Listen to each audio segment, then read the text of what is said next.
What's up, Chiefs Kingdom? Welcome to the Kingdom Bar and Grill in Overland Park. It is halftime. The Chiefs are bopping the Steelers, and we are going to talk about it here at KC Sports Network. I am BJ Kissel, and I am joined, as always, by Mr. Kent Swanson, and we have a special co-host on this episode. It is the sports director from WIBW in Topeka, Marleah Campbell, Kansas City native, who's hanging out watching the game with us. Thank you so much for joining us. Yeah, thanks for having me. This is blessed. No problem. Well, there's a lot to be excited about with the way the Chiefs are playing. It's been a real mood here is high. It's been a real nail biter so far here in the first half. But what's just stood out to you so far in the first half? Gosh, a total first half package for the Chiefs. But you got to talk about the defense. I mean, that first quarter was what they say on the broadcast, the 8th straight first quarter shutout by the Chiefs, best in the NFL since 1999.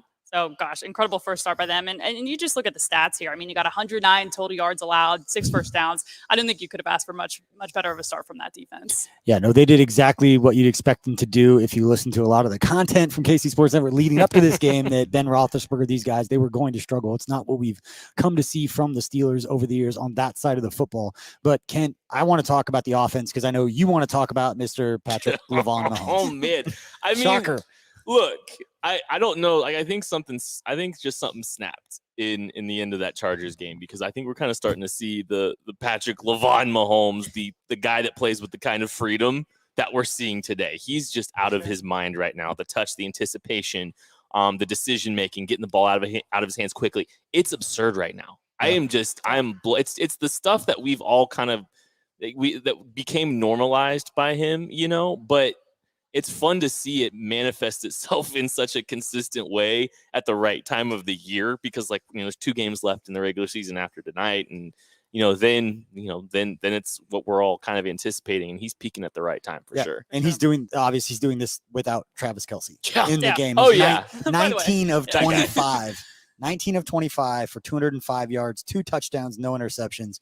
And we talked so much about them earlier in the season, Marleah, about not looking in sync or not looking comfortable. Right. And in this situation, you'd have every reason to make the excuse of, well, they don't have Travis Kelce. They don't have their number one option in the passing game. So you'd expect them not to look comfortable. Yeah. And the fact that they do without him gives you confidence that everything else is just starting to work. Yeah, and they're finding them by committee. I mean, Byron Pringle, we saw Derek Gore with a nice snag. I mean, they're just finding everyone. So it did down the field. Crazy. Derek Carr is making plays. And we've seen a little of the sauce. I don't know what else to call it. I feel so old saying that. I feel like once you hit 35, you can't say sauce. But you're out. The touchdown throw to Byron Pringle, throwing back across his body. It's all of that. It's just back in sync. Everything. It looks the way that we've come to expect, and just kind of expect Patrick Mahomes to play. It's freedom. That's the word I keep coming back with. There's just there's a level of freedom that you can feel from him. There's, and I think it leads to just some of the softer touch plays, the leading the pass to McCole Hardin on the little dump out, kind of stepping up in the pocket and kind of just flicking that ball out, leading him and giving him an opportunity to run after the catch. I don't think those are the kind of things that we've seen as consistently that we've we've been accustomed to with him. And so, I mean, we're looking at he's 19 to 25, 205 yards, 2 touchdowns. I mean, that's decent. It's all right, right? And we got to give credit, and I know there's going to be, obviously, we're sitting here talking about Patrick Mahomes, looking at the box scores, but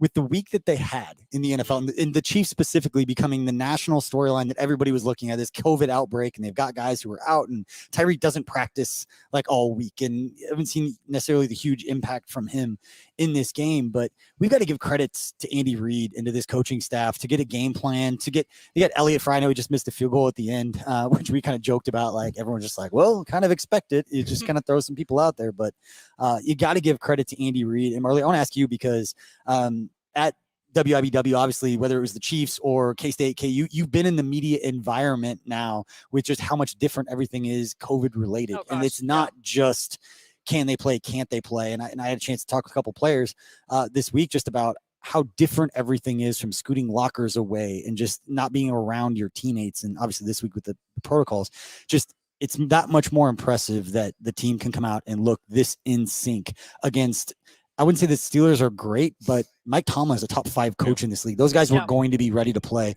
This is just the Chiefs clicking on all cylinders, and a lot of that goes to Andy Reid. Yeah, just the adaptability. I mean, we didn't know 24 hours ago if we'd have Travis Kelce. I know Hill just got cleared yesterday. And so, Andy Reid said on the press conference earlier this week that there isn't really a plan A, plan B. You're just going to kind of go with what you got. And yeah, I mean, the adaptability has been crazy. And this looks like a team that knew exactly who they had and exactly what game plan they were doing all week.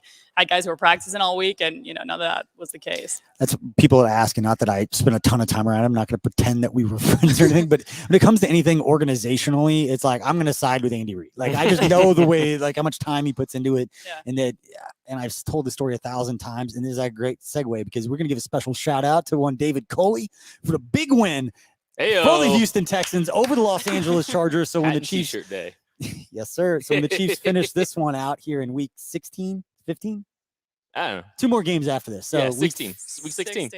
Week 16, yeah, because it's 18. Yeah, so week 16, Chiefs picking up some T-shirts, winning the AFC for what, like the 7th year? And they're continuing to set records.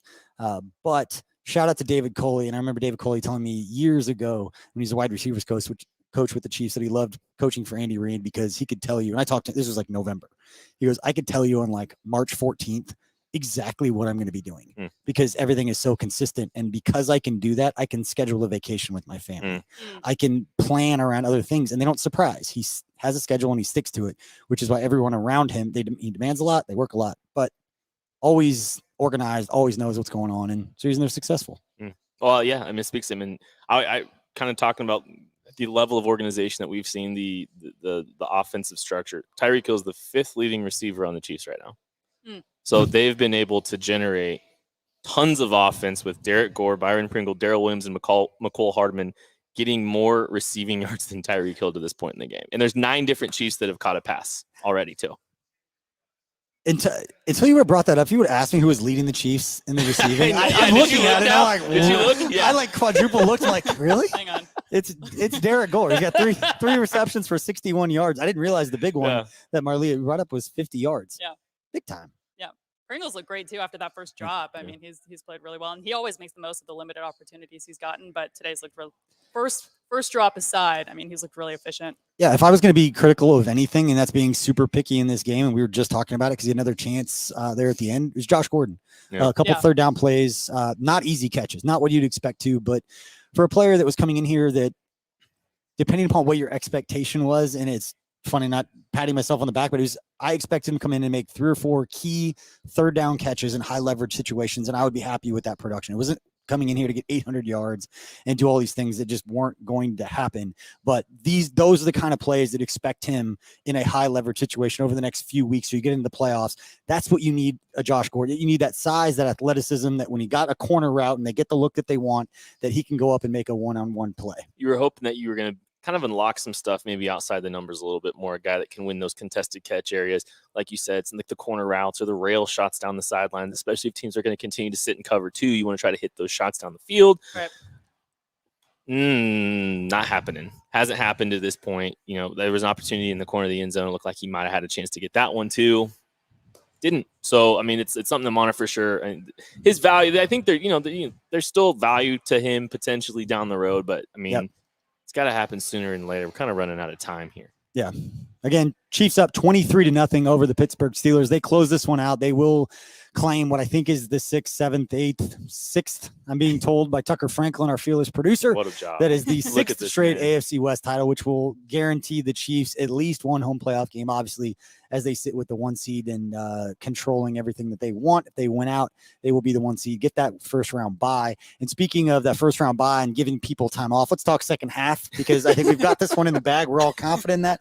Marleah, what are you looking for in the second half? Because I know Kent is just looking to put Mahomes in bubble wrap on the sideline and get him out of the game, get Chad Henne some reps. Yeah, I mean, I think it'd be nice to get 2 stops out of the gate here, maybe get 2 3 and outs just to get the ball in Patrick Mahomes' hands. So as you said, we can kind of sit some guys who are maybe Tyreek Hill after he's not practicing all week. Be nice to get him down and get a score or 2, hit a field goal, be nice. And give everybody some work. Yeah, a little bit of everything. Just put this thing under. I mean, 23-0, obviously, the Steelers are playing terrible, Chiefs are playing great, but it'd be nice to put this one in a little bit more of a comfort zone. Yeah, the funny thing is the Chiefs left 4 points on the board in this game, too, in the first half. At least, yeah. Look, anything is possible here in the second half, if you ask me. So, I mean, the Chiefs get the ball to start the second half.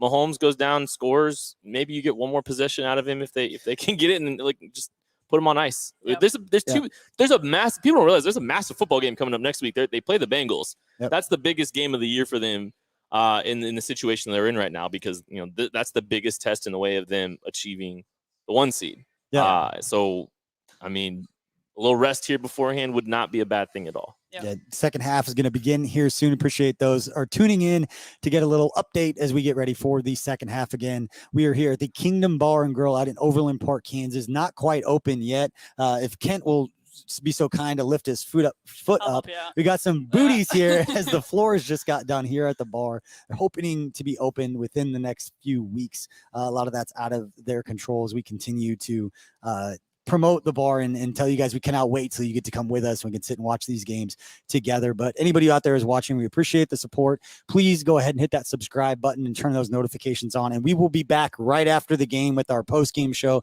And we'll be joined by Maddie Lane and Craig Stout will join us. And we've also, thanks to our fearless social media leader, Scott Ward, we're going to be giving away some stuff. We've got all kinds of hoodies, mini helmets, whiskey glasses, a bumper sticker. We got all kinds of stuff, and we're going to start giving that stuff away in the spirit of Christmas. We hope everybody out there who's watching had a great Christmas with their family, and now they're getting another treat here with this game, 23-0. Last chance. Give me 10 seconds. What are you most looking forward to in the second half? And then we will be sending you back to the game. Chad Henne, done. Right. Didn't even need 10 seconds. Easy. Also Chad Henne as well. Yeah. All right. I just want to see all of these starters in bubble wrap on the sideline. Take Frank Clark out, take Chris Jones out, take Willie Gay out, take all of those guys. A lot of out. visors. A lot of visors in the second half. Yeah, I need Elliott Fry playing Mike in the second half for all I care. Hey, you may not be here after this week anyway, so. Well, he's getting a chance, and he's going to get a Super Bowl ring if the Chiefs go and win it for playing in this game. So, again, hat and t-shirt. There you go. We appreciate it. Hopefully they can finish off that hat and t-shirt, win the AFC West, guarantee that home game at Arrowhead. And hopefully anybody who's out at the game having a good time. Obviously the last regular season game at Arrowhead Stadium. But thanks for tuning in. Again, we'll be right back here as soon as the game is over. We will see you then.